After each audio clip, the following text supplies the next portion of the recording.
Pinayuhan ng palasyo na oras na para magseryoso si Vice President Sara Duterte matapos ang mga pahayag niya sa harap ng media. Ngunit ang Vice Presidente tila prente lang sa kabila po ng pangaral ng Palace Press Officer. Buong kwento ay hatid sa atin ni Mario Ocampo.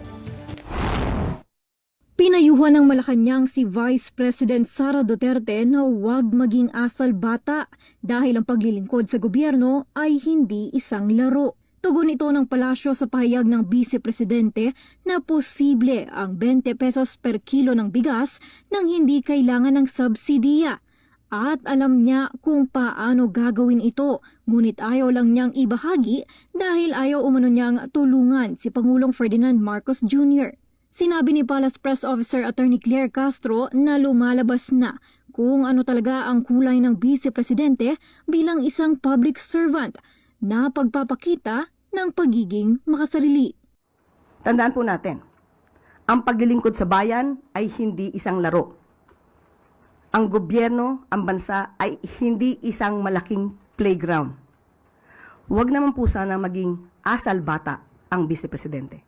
Tila kinonsensya pa ng opisyal ang pangalawang Pangulo na aniyay dapat isinaalang-alang nito ang kapakanan ng publiko, lalo na ang mga nahihirapang bumili ng bigas kahit na mababa na ang presyo nito. Tandaan po natin, kung ano man po ang kaalaman na meron kayo, para sa taong bayan, ito po dapat ay agad-agad na isinasagawa at hindi po dapat ito tina-timing. Hindi ba na po naiisip ng Vice Presidente ang kapakanan ng taong bayan, lalo na po yung iba ay nahihirapang bumili ng bigas kahit na nga po mababa ang presyo ng bigas. Ngunit sa isang ambush interview, tila ipinagkibit balikat lamang ng ikalawang Pangulo ang payo ni Castro.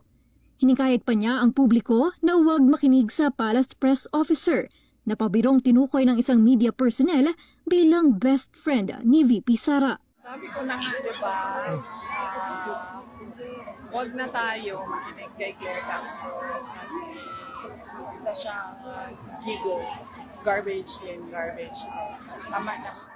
Ako, si Marie Ocampo, para sa Kwentong Politiko.